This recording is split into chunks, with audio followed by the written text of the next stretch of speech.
Good morning, students. I am MRK. Today, class 10th Max, chapter 8, Statistics and Probability. Example sum பார்த்துக்கிட்டு இருக்கோம். 8.27. What is the probability of drawing either a king or queen அப்படின்னு கேட்டிருக்கு. ஆறுன்ற வார்த்தை வந்தாலே உன்ட்ட நான் ஏற்கனவே சொல்லிட்டேன். அடிஷன் தியரத்தை தான் அப்ளை பண்ணணும். அடிஷன் தியரத்தை தான் யூஸ் பண்ணணும். அடிஷன் தியரம், கூட்டல் தேற்றம் அப்படின்னு சொல்லுவாங்க. அப்போ ஃபஸ்ட்டு வந்து என்ஆஃப்எஸ் என்ன அப்படின்னா, இது கார்ட்ஸ் சம் சீட்டுக்கட்டு கணக்கு.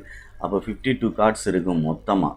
கலர் வைஸாக பிரித்தோம்னா 2 கலரு, ரெட்டு ஒன்று, பிளாக் ஒன்று, 26 26 ரெண்டு தனித்தனியாக பிரித்தோம்னா. டைப் வைஸாக பிரித்தோம்னா 4 டைப்பு. பிளாக்கில் 2 டைப்பு, ரெட்டில் 2 டைப்பு. பிளாக்கில் 2 டைப் அப்படின்றது என்ன அப்படின்னா, ஒன்று கிளாவர் அப்படின்னு சொல்லுவாங்க, ஒன்று ஸ்பேடுன்னு ஒன்று சொல்லுவாங்க. ஸ்பேடு அப்படின்னு சொல்லுவாங்க. இந்த 3 பூ மாதிரி இருக்கும்ல, இதுதான் கிளாவர் அப்படின்றது. இது ஸ்பேடுன்றது இந்த வெத்தலை மாதிரி இருக்கும்ல இது, சரிங்களா? அதே மாதிரி ரெட்டில் வந்து 2 இருக்கும். ஒன்று டைமண்ட்னு சொல்லுவாங்க, ஒன்று ஆர்டின்னு சொல்லுவாங்க. ஹார்ட் அப்படின்னு சொல்கிறது, சரியா? இது வந்து பிளாக்காக இருக்கும். இதுவும் பிளாக்கு, இது ரெட்டாக இருக்கும் கலர். ஓகே, அப்போ என்ஆஃப்எஸ் வந்து 52. இது பிளாக்கில் 26, ரெட்டில் 26. இந்த டைப் வாரியாக பிரித்தோம்னா 13 13 13, சரிங்களா? ரைட். இதில் கிங்கு கேட்டிருக்கு. 4லேயுமே கிங் இருக்கும். ஆனால் கலர் என்ன கலர்னு கொடுக்கல. அப்போ 4 கிங் இருக்குதுன்னு அர்த்தம். கிங்கு வந்து 4 அப்படின்னு அர்த்தம். ரைட்டு. அதே மாதிரி கியூன்னு எத்தனை இருக்கும்? இதுலேயும் 4 இருக்கும். 4லேயும் இதில் ஒரு கியூன் இருக்கும், இதில் ஒன்று இருக்கும், இதில் ஒன்று இருக்கும், இதில் ஒன்று இருக்கும். 4 கலர் கொடுக்கல. சப்போஸ் பர்டிகுலராக ரெட் கிங் அப்படின்னு சொன்னால் 2 தான் இருக்கும். சப்போஸ் ரெட் கியூன் அப்படின்னா 2 தான் இருக்கும். இதில் தானே எடுக்க முடியும், இது வராதுல்ல. ஆனால் இவன் கலர் சொல்லாதனால டோட்டலாகவே இந்த பேக்குக்குள்ளே எத்தனை கிங் இருக்கும் அப்படின்னா, லெட், அதாவது ஏன்றது A be the event of getting a king, A be the event of getting, சரிங்களா? எழுதுகிறாள் எழுதிக்க. கெட்டிங் ஏ கிங் கார்டு அப்படின்னு எழுதிக்கல, கிங் அப்படின்னு எழுதினோம்னா என் ஆஃப் ஏ அப்படின்னு டைரெக்டாக எழுதிடலாம். 4.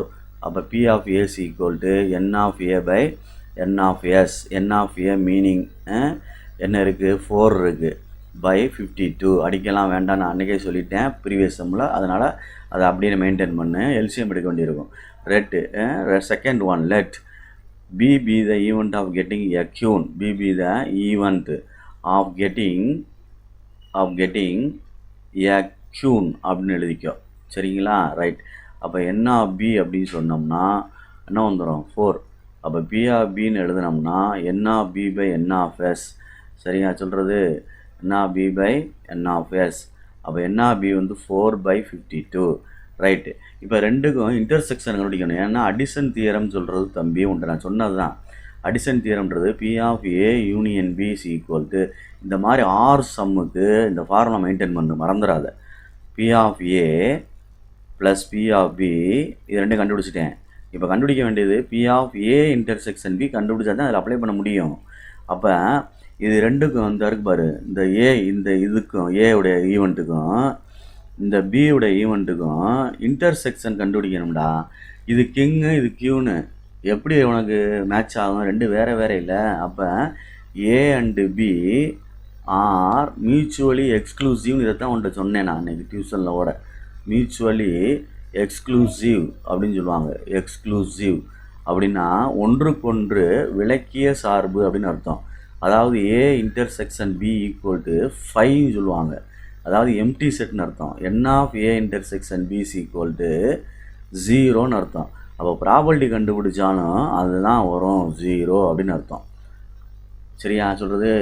ஒன்றுக்கொன்று விளக்கிய நிகழ்ச்சி அப்படின்னா எக்ஸ்க்ளூசிவ் ஈவெண்ட், அப்படின்னா மியூச்சுவலி எக்ஸ்க்ளூசிவ் ஈவெண்ட் அப்படின்னா ரெண்டுக்குமே இன்டர்செக்ஷன் என்ன செய்ய முடியாது, கண்டுபிடிக்க முடியாது. செட் லாங்குவேஜில் கண்டுபிடிப்பில் இன்டர்செக்ஷன்னா எப்படி காமன், ரெண்டுலேயுமே இருக்கிறது, ரெண்டுலேயுமே இதில் இருக்காதுல்ல, அதனால் 0ன்னு அர்த்தம் எடுத்தாச்சு. இப்போ அப்ளை பண்ணோம்னா 4/52 இதுக்குள்ள ஆன்சர், இதுக்குள்ள ஆன்சர் 4/52, இதுக்குள்ள ஆன்சர் 0.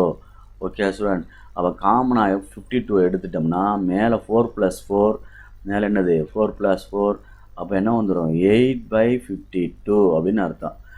இது அடித்தோம்னா என்ன ஆகும் பார், சரியா சொல்கிறது? அடித்து பார்ப்போமா? 4 2s are 8, 26 2s are, அடுத்து 2 2s are 4, 13 2s are 26. அப்போ ஆன்சர் என்ன வருது? 2/13 அப்படின்னு வருது. ஓகே ஸ்டூடெண்ட்ஸ், பார்த்து கேர்ஃபுல்லாக படிச்சுக்க, நிதானமாக படிச்சுக்க. தேங்க்யூ.